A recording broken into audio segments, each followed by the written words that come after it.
Hello, my name is Malarvannan. In this video, we are going to talk about yet another AnalyticKit Web2 tool called Cohort. We will see how to create and use this tool. Before going into this tool, first you need to log into the AnalyticKit website, SaaS platform. For that, you go to dpa.analytickit.com/login and then enter your email and password and click login. It will take you to the AnalyticKit dashboard.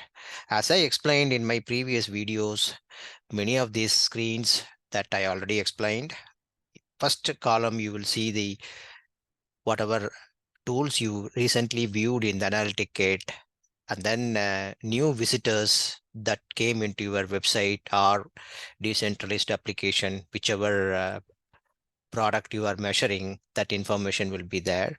And then this recording we will talk about in a separate session. This is basically a recording tool. It shows how users used your product. Okay, for this video, we will go to the cohort tool. Click the cohorts icon on the left menu bar. That will take you to the cohort graphical tool. You can create one. So in that, I'm going to click the new cohort. And then I'm going to give you a name, test cohort 1. So I'm going to just say the test cohort 1. And then there are two types. The one is the static. In the static type, you have to manually add the events that we will get into it later. That is for advanced users. For now, we will just concentrate the dynamic one. So the dynamic one, you don't have to do a whole lot. All you have to do is that choose the event you want to group and then start performing the analysis right away. In the choose event or action, you choose the event, whatever event you want to track. For example, for this, the test, I have different types of events, 5 different types of events. For that, I'm going to choose the page view. And then I have to choose how many days I want to measure, whether the last 30 days or weeks. So I say I'm going to say last 10 days. And then I'm going to add criteria. In many previous tools, we identified how to use the criteria. It's basically the properties you can add to the events. For this page view event, there are multiple criterias you can add. So the first one is I'm going to choose if I want to add multiple events, or if I want to choose an event, or if I want to use any other property. Say I'm interested in a property. So I choose the property, and then in the property I can choose what browser, current URL or path name, referral URL, many features, city name, all those properties that are associated with the event, I can choose. Say, for example, I want to use the continent code. So in the continent code, I want to say it's equal to North America, Australia, Europe, or South America. Say for this one, I'm going to say North America. And then I can add more criterias. If I add another criteria, I can choose the event. I can choose multiple events. Say, for example, if I want to choose the event, so I can choose event or a property, like I said before, or I can compare with another cohort. So for this, I'm going to say, I want to say event. And then once I choose the event, I can choose what exactly the event I want to uh, capture. Say, for example, for this one, I want to capture the wallet event. And then by default, it is all the users, all the visitors, those who have completed the page view or wallet event. So that's what you are seeing R here. If I want to change from R to and, I can change it here. And then if I change, then all those becomes and. So this will save users, those who came to the website, used the page view, created the page view event and the continent code North America. So the only visitors, those who visited from North America and completed this page view will be captured in this cohort group.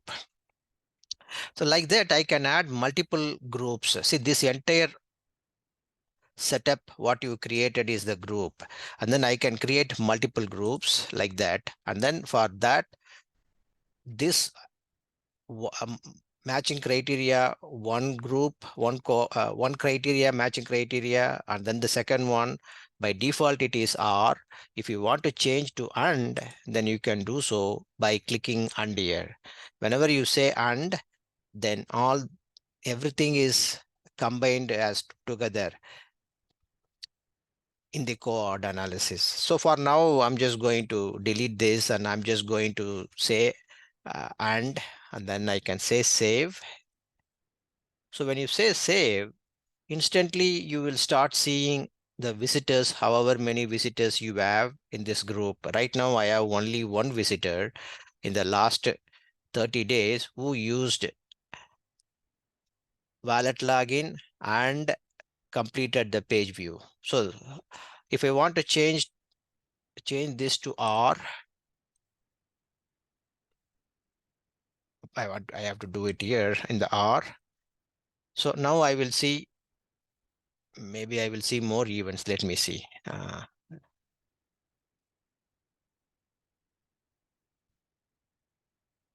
Say, for example, I am seeing R. So in this case, I have users who completed page view event or completed wallet login or users from North America.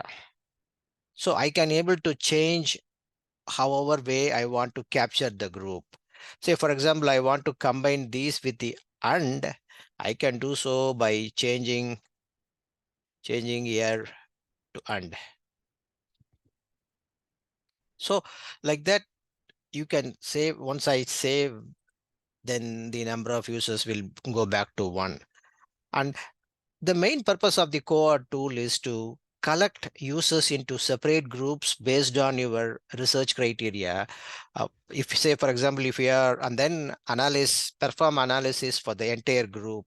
Say, for example, you are working for a marketing agency and the marketing agency wants to collect users based on a particular geography, particular browser, a particular city, and then try to perform analysis what exactly those users are doing compared with another cohort.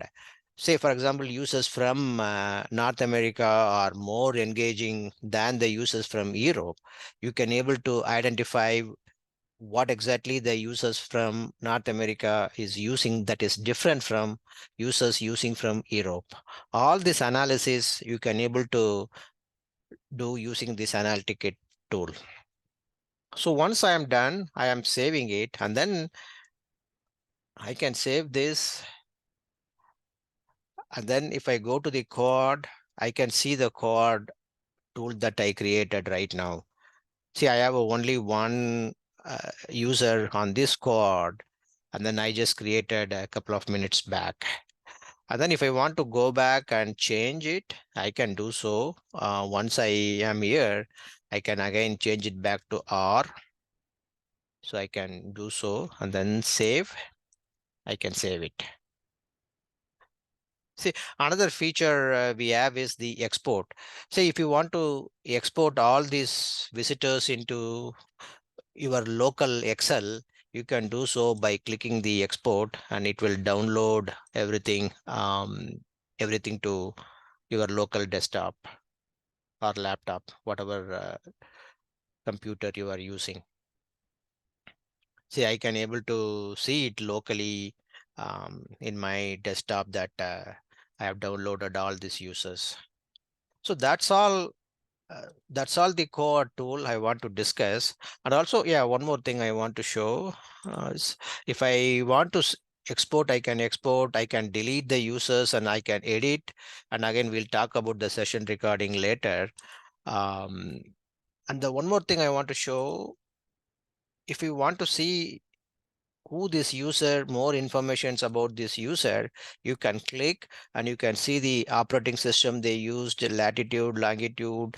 In this case, the city name is null. We couldn't collect the city name. And then the time zone, all other informations, the browser they used. You can see many informations about these users, and that will help you to do further in-depth analysis of users belong to a particular cohort. So that's all I want to discuss for this video. And again, if you have any questions or comments, please let us know either in the YouTube video or send us an email. We will be happy to help you. Thank you. Bye.